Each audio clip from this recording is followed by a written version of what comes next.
오늘 우리가 서약을 했는데요. 모두가 하나님 앞에서 충성된 일꾼들이 되시기를 원하는 마음으로 오늘 말씀을 함께 나누겠습니다. 성경은 우리 그리스도인들을 여러 가지로 정의하고 있습니다. 먼저 우리는 하나님의 자녀예요. 요한복음에 영접하는 자, 곧 그 이름을 믿는 자들에게 하나님의 자녀가 되는 권세를 주셨다 그랬죠. 회개하는 믿음과 십자가의 은혜로 거듭난 성도는 그들의 신분이 하나님의 자녀로 변합니다. 동시에 우리는 하나님의 부름받은 종이고 또 일꾼이에요. 오늘 말씀에서 보면 바울 사도는 세상 사람들이 우리를 볼 때 너희는 마땅히 그리스도의 일꾼이다. Servant of God, Servant of Christ. 하나님의 비밀을 맡은 자다. Steward라 그러죠. Steward of the mysteries of God. 하나님의 비밀을 맡은 청지기로 보도록 너희는 그렇게 살아야 된다 말씀하십니다. 여러분, 우리 그리스도인들은 이 세상에 살면서 하나님의 종이며 동시에 하나님께서 당신의 소유를 우리에게 맡겨주신 그런 청지기로 삽니다. 의무도 있고 권리도 있어요. 이 청지기는 주인에게 종속되어 있지만 그 주인이 자기 소유를 우리에게 맡겨주셨기 때문에 주인의 모든 소유에 대한 권한도 있어요. 이것이 우리 인생의 의미예요. 이것이 기독교가 보는 인간관입니다. 천지와 만물을 창조하신 하나님이 마지막에 인간을 지으시고 그리고 그들에게 명령하셨어요. 창세기 1장에 생육하고 번성하라. 땅에 충만하라. 땅을 정복하라. 모든 생물을 다스리라. 여러분, 이것이 창조의 목적이에요. 이것이 하나님이 원하시는 인생의 목적이에요. 인간은 하나님의 종이며 청지기로 부름받은 존재입니다. 그러면서 하나님의 비밀을 맡은 자예요. 이 비밀 통장을 맡은 자예요. 하나님의 종들에게 요구되는 덕목을 성경이 뭐라고 말씀하시냐면 충성이라 이렇게 말씀하세요. 충성이란 말은 헬라어의 피스토스라고 하는 단어에서 나왔습니다. 영어로는 faithful. 그 말 그대로 faith가 full하다, 충만하다, 믿음이 충만하다. 그런 상태, 그러니까 신실하다, 또 믿음직하다 이런 뜻이에요. 그래서 표준 세번역 성경에는 이 충성이란 말을 신실성이라 그렇게 번역을 했습니다. 그러니까 충성하는 사람은 어떤 사람이냐? 신실하고 믿음직한 사람이에요. 우리가 하나님을 신실하신 하나님, faithful God 그러죠. 하나님 신실하시다. 믿음직하시다. 우리 하나님은 정말 믿을 만한 분이시다. 반대로 하나님 편에서 우리를 보실 때 faithful하다. 믿음직한 종이다. 이거는 충성하는 종을 말하는 것이죠. 하나님은 우리를 자녀로 부르신 동시에 하나님 나라의 일꾼으로 불러주셨습니다. 우리가 주님 이렇게 부르면 그때 그 말 속에는 우리는 당신의 종입니다. 그런 고백이 들어있어요. 소크라테스가 인생에서 추구해야 될 최고의 가치가 뭐냐 이렇게 물었을 때 덕이다. 아르테 덕이다. 이렇게 말했는데 그 덕이 그럼 뭡니까? 그랬더니 무엇 다움이다. 그렇게 설명을 합니다. 주인은 주인답고 종은 종다워야 된다는 거예요. 목사는 목사답고 장로는 장로답고 집사는 집사답고. 여러분, 하나님의 신실하심은 이미 전제되어 있어요. 그게 있기 때문에 우리가 하나님 믿는 거죠. 하나님은 모든 선과 모든 가치의 기반이시기 때문이에요. 우리가 하나님의 종이다 이렇게 말하면 사람들이 자꾸 거부감을 느껴요. 인간이 자유한 존재 아니냐고. 왜 하나님의 종이라고 자꾸 그러냐고. 그래서 하나님에게서 벗어나 하나님이 없는 삶을 추구하죠. 무신론적인 삶이에요. 그렇게 하나님으로부터 도피하려는 것이 인간의 어리석음이에요. 그게 인간의 한계예요. 탕자의 비유가 이걸 말해줍니다. 탕자는 아버지가 너무 거슬렸어요. 아버지의 잔소리가 싫었어요. 아버지의 간섭이 싫었어요. 아버지가 없는 곳에 가면 행복할 줄 알았어요. 그런데 아버지를 떠난 자신의 비참함을 발견하게 됩니다. 그래서 도스토옙스키가 이런 말을 했어요. 하나님이 없으면 모든 것이 허용된다. 하나님이 없으면 모든 것이 허용된다. If God does not exist, everything is permissible. 하나님이 안 계시면 모든 게 허용된다는 거예요. 살인도, 인간의 생명의 존엄도 하나님이라는 기준이 없기 때문에 다 내가 원하면 할 수 있는 거예요. 여러분, 인간은 태어날 때부터 무언가를 섬기게 만들어졌어요. 그래서 하나님의 종 아니면 세상의 종이 돼요. 그렇게밖에 살 수 없는 존재예요. 그렇기 때문에 하나님 없으면 모든 것이 허용된다. 이 말은 바꿔 말하면 하나님의 종이 될 때만 우리 인간은 진정 자유를 누릴 수 있다. 그런 뜻이에요. 성경에 나오는 종에 대한 평가는요, 두 가지입니다. 하나님이 보실 때 종은 두 종류라는 거예요. 착하고 충성된 종, good and faithful servant. 그리고 악하고 게으른 종, wicked and lazy servant. 그러니까 충성은 선한 거지요. 그리고 불충성은 악한 거래요. 충성은 신실한 거고요. 또 불충성은 게으른 거래요. 이런 종의 본분을 정확히 알고 충성한 종은 그 종에게 주시는 주인의 보상을 받게 됩니다. 이게 성경의 약속이에요. 우리가 무슨 상을 주신다, 보상을 받는다 그러면 거부감을 가질 필요가 없어요. 하나님이 상을 약속하셨어요. 분명히. 본문 5절에도 보면 그때에 각 사람에게 하나님으로부터 칭찬이 있으리라 그랬습니다. 계시록 2장 10절에 죽도록 충성하라. 그리하면 내가 생명의 면류관을 내게 주리라. 충성의 대가는 생명이래요. 반면에 본분을 모르고 게으르게 행한 종도 있겠죠. 그들은 사망의 징계라고 하는 그런 벌을 받게 됩니다. 그러니까 하나님은 심은 대로 거두게 하시고 보상하시고 보수하시고 보복하신 하나님이라고 성경에 말씀하고 있어요. 오늘 교회의 일꾼, 직분자에게 가장 중요한 것은 두 가지의 정체성을 분명히 하는 거예요. 오늘 본문 말씀에 너희는 그리스도의 종이다.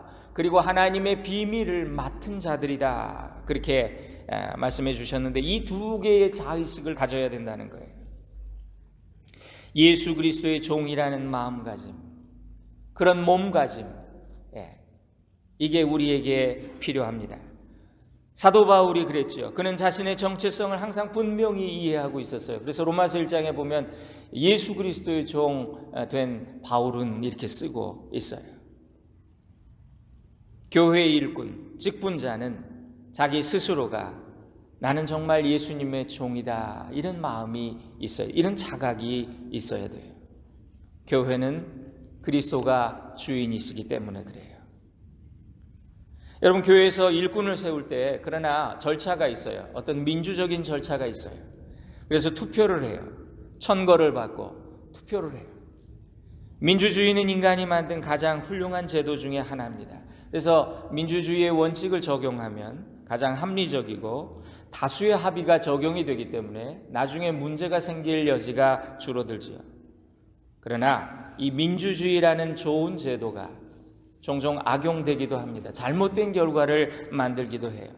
그거는 이 제도는 좋은데 이 제도를 운영하는 인간이 불완전하기 때문이에요.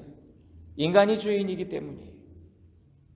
여러분, 그래서 직분자들, 일꾼들을 세운 후에 교회가 어려움을 당하는 경우를 종종 봅니다.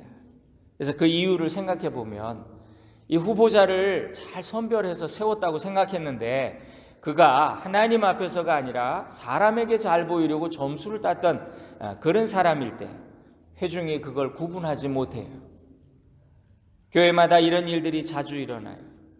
그래서 어떤 사람들은 정말 장로가 되려고 굉장히 노력을 해가지고 겉으로 사람들에게 너무 잘하는 거예요. 밥도 잘 사고 경조사 때마다 봉투 들고 잘 찾아다니고 봉사 현장에 꼭 나타나고 그리고 어려움 당한 사람도 잘 돕습니다. 그런데 실제로 그 마음에는 이게 믿음이 없어서 하나님 앞에서 하는 게 아니에요.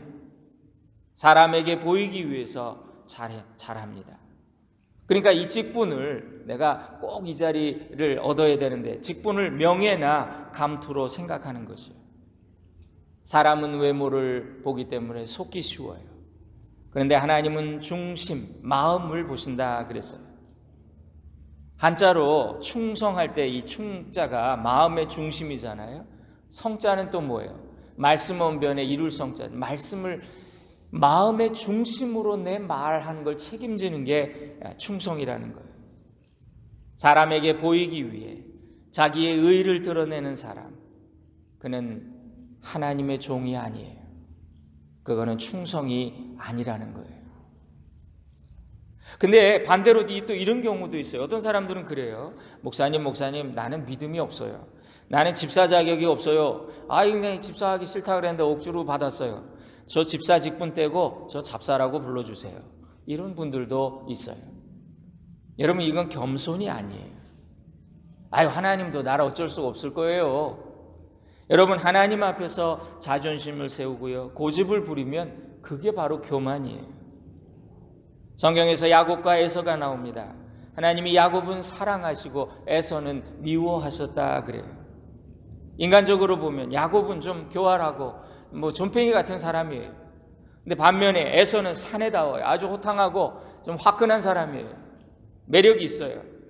그런데 하나님이 에서를 버리셨대요. 그러면서 그냥 버린 게 아니라 나는 에서를 미워한대요. 왜 그러셨을까?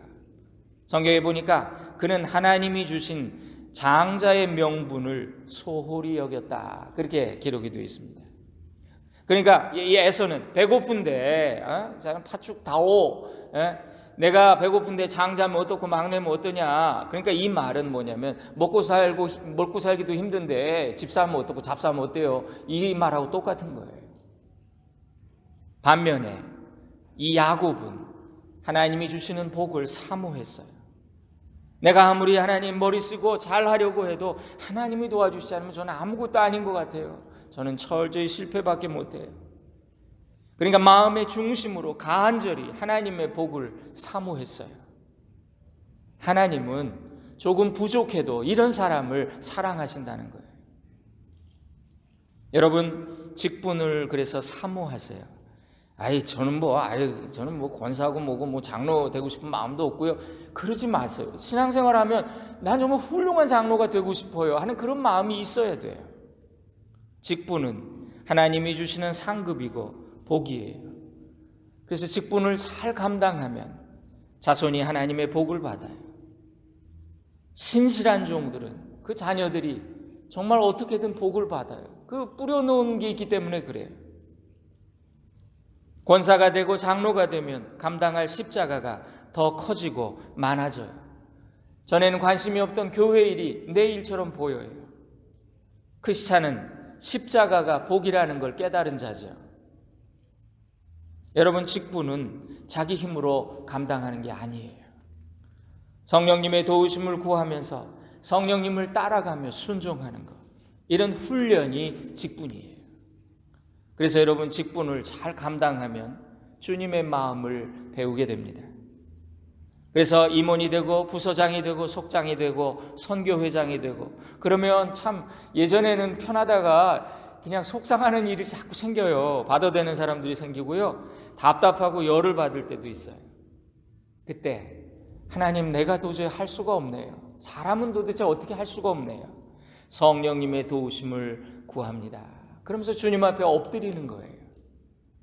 그러면서 목회자의 마음과 입장도 이해하고요, 또 목사를 위해서 기도해 줘야 되겠구나, 이런 마음이 들어요. 그렇게 협력하는 일꾼으로 성장해 가요.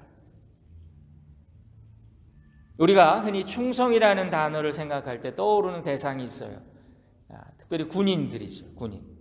이 군대에는 충성심이 가장 큰 집단 중에 하나입니다. 그래서 여러분, 군인들이 경례를 할 때 제일 많이 붙이는 구호가 충성이에요. 단결도 있고 뭐도 있는데 충성이 제일 많아요. 성경은 우리를 그리스도의 군인이다, 그렇게 말씀합니다. 오늘 우리가 찬양했어요. 십자가 군병들아. 우리는 군인이에요. 군인은 나라와 민족이라고 하는 어떤 보이지 않는 가치, 그죠? 평화와 이런 거, 그리고 사랑하는 사람들, 가족과 이런 사람들을 위해서 내가 죽을 수 있다라는 각오를 한 사람이 군인이죠. 그래서 군인의 최고 가치는 충성이에요. 그들은 죽기까지 충성하는 자들이에요. 저는 군목으로 섬기면서 군대에서 만났던 신앙의 용사들을 기억합니다. 그들 보면 국가에 충성하고 하나님께 충성하고 교회에도 충성해요. 성경에도 훌륭한 믿음의 군인들이 많이 나와요. 백부장 같은 사람, 백부장의 믿음을 보세요. 이 사람은 아주 합리적인 사람이었어요. 그래서 이 세상에는 딱 체계가 있다. 나도 내 부하가 있고 내 상관이 있어서 일을 하라 그러면 하고 가라 그러면 가고, 그래서 이 세계에도 영적인 세계가 있는데 그 영적인 세계에도 질서가 있겠지. 주님은 영계를 다스리시는 최고의 사령관이시니 주님, 내 집에 오는 것을 나는 감당할 수가 없습니다. 그저 말씀 한마디만 하시면 내 부하의 병마가 떠날 줄로 믿습니다. 아주 이런 놀라운 고백을 하는 거예요. 기발한 발상이잖아요. 주님이 놀라셨어요. 그의 믿음대로 이루어졌어요.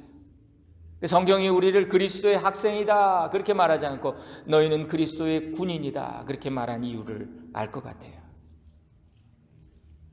디모데후서 2장에 보니까 내가 많은 증인들 앞에서 내게 들은 바를 충성된 사람들에게 부탁하라. 저희가 또 다른 사람들을 가르칠 수 있으리라. 내가 그리스도 예수의 좋은 군사로 나와 함께 고난을 받을지니. 여기 봐도 사도 바울이 충성된 사람이라는 말도 쓰면서 그러면서 그리스도 예수의 좋은 군사라고 그렇게 말해요. 군인이 충성된 사람이라는 그런 뜻이겠죠. 왜냐하면 군인은 자기 사생활이 없어요. 사도 바울이 참 군인에 대한 비유를 많이 들어요. 군인은 자기 생각도 없어요. 오직 명령에 따라 복종할 뿐이고 자기를 부른 그분을 기쁘시게 하는 게 군인의 본분이에요. 심지어 자기 목숨도 내어놓아요. 죽기까지 충성해요. 군인의 가장 중요한 성품이 충성이듯이 우리 그리스도의 군사들에게 요구되는 성품, 충성이다. 성경에서 신실과 충성의 대명사는 우리의 대장이 되시는 예수님이에요. 결국 모든 이 개념들이 예수님으로 향해요. 계시록 3장에 보니까 예수님을 이렇게 소개하고 있어요. 그는 아멘이시요 충성되고 참된 증인이시요 하나님의 창조의 근본이시니다. The Amen, the faithful and true witness, the beginning of the creation of God. 예수 그리스도는 이런 분이래요. 여러분, 예수님의 충성은 대상이 분명했어요. 예수님은 하나님 아버지께만 충성했어요. 그는 근본 하나님의 본체셨지만 자기 그 자리를 버리시고 인간의 몸을 입고 우리 가운데 오셨을 때 그는 당신의 사명에 충성하셨어요. 전생애를 통해서 죽기까지 복종하셨어요.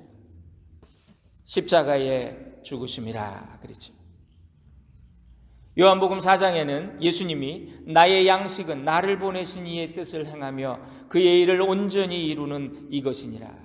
그러니까 충성이, 예수님에게 있어서 충성이 밥 먹는 것보다 중요하고 자기 일보다 더 중요하고 하나님의 일이 제일 우선이라는 거예요.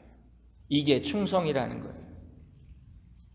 마가복음 14장에는 예수님이 나의 뜻대로 마옵시고 아버지의 뜻대로 하옵소서 그런 고백을 하세요.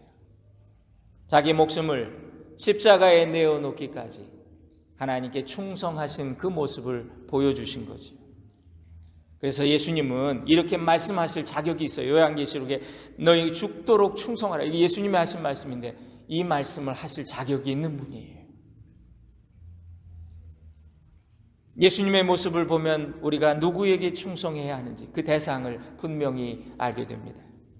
우리는 하나님의 명령에만 충성스럽게 반응해야 돼요. 오늘날 한국교회가 이 충성을 이상하게 변질시켜 버렸어요. 그러니까 충성의 대상이 교회가 되고 자꾸 목회자가 되고, 그렇게 유행하던 제자 훈련도 예수님의 충성스러운 제자를 만드는 게 아니라 교회에 아주 필요한 일꾼, 교회에 충성하고 목회자에게 아주 예스맨이 되는 그런 사람을 가르치는 그런 도구로 변질시키고 말았어요. 때로는 예수님보다 교리와 교단을 더 중요시하기도 해요. 교회도 브랜드 상품처럼 고객의 충성도를 높이는 그 일에만 관심이 쏠려 있어요. 우리가 이단을 욕하면서도 그들이 하는 짓거리를 그대로 흉내내고 있는 거예요. 우리가 충성을 바쳐야 될 대상은 인간이 아니에요. 어느 집단도 아니에요. 예수 그리스도 한 분뿐이지요.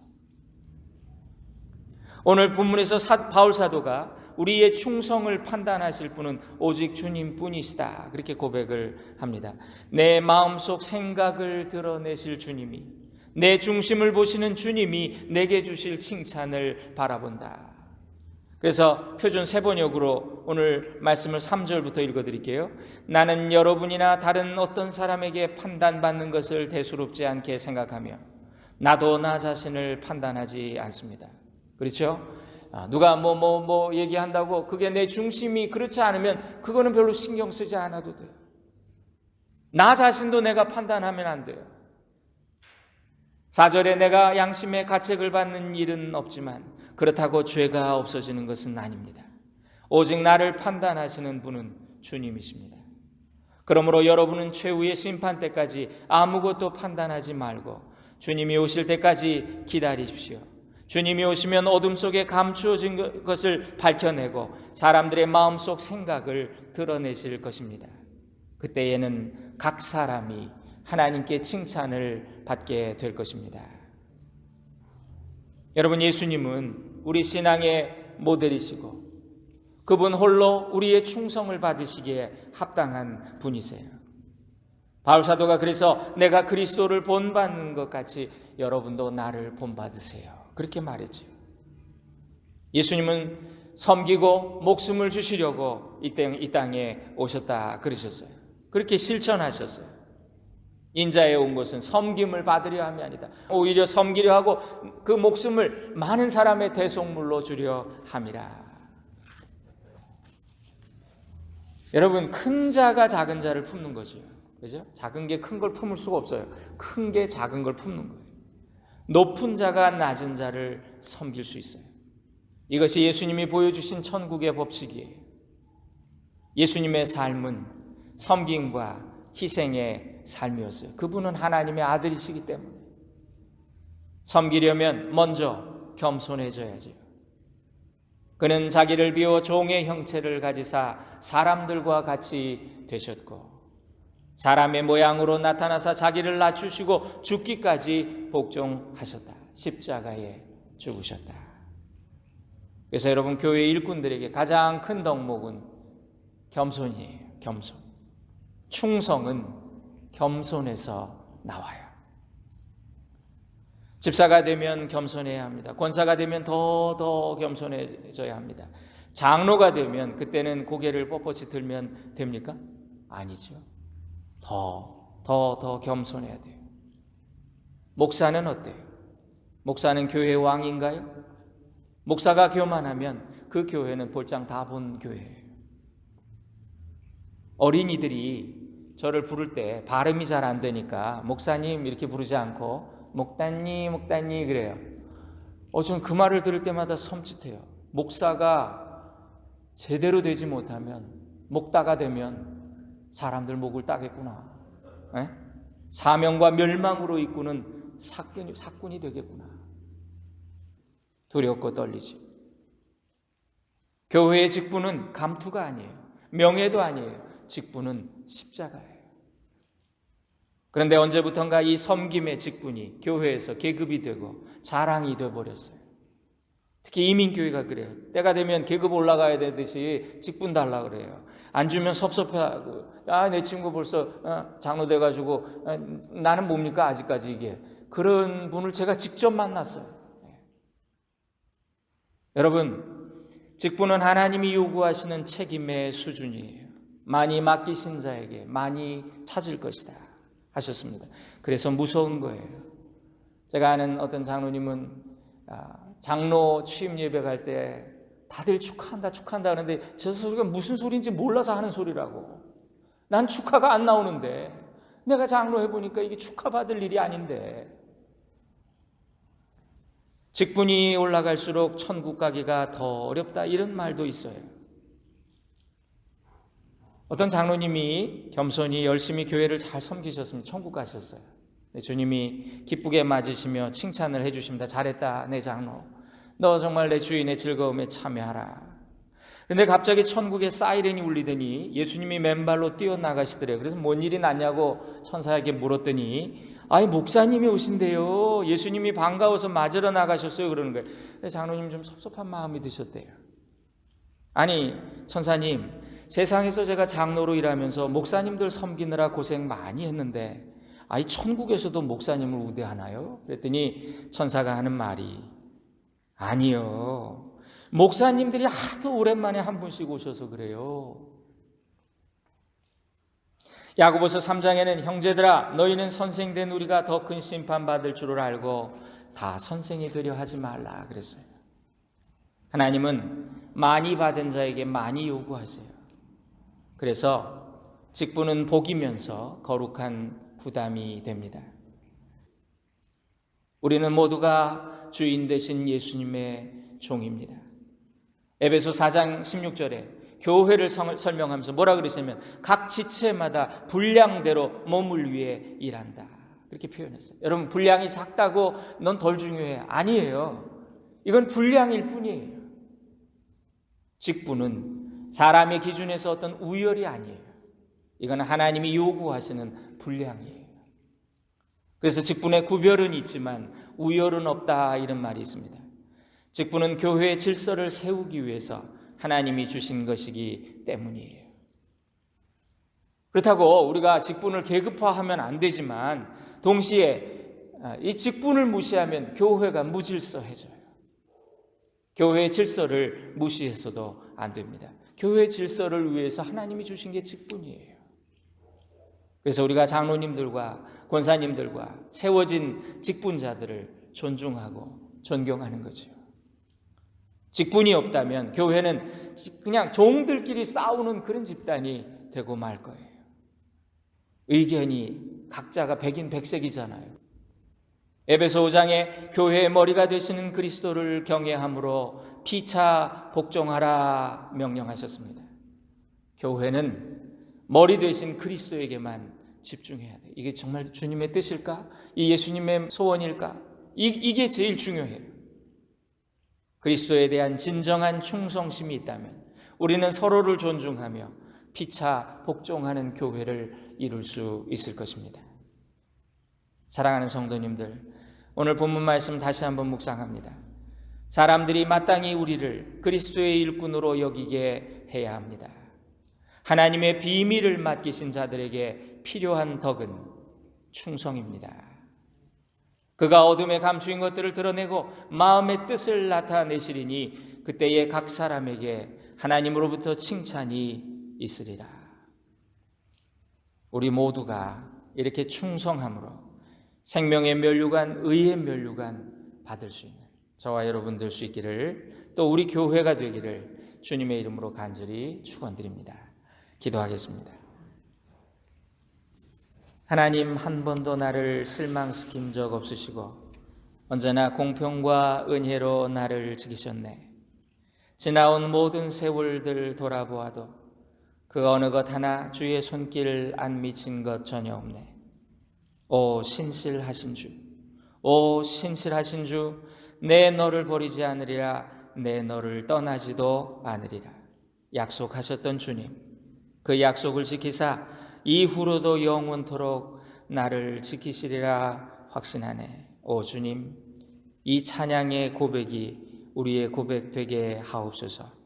세상은 사람의 눈치만 살피다가 사람 앞에 무릎 꿇는 비참한 인생을 살지만 우리는 주님 앞에 무릎 꿇어 사람 앞에 당당한 삶을 살 수 있도록 도와주옵소서.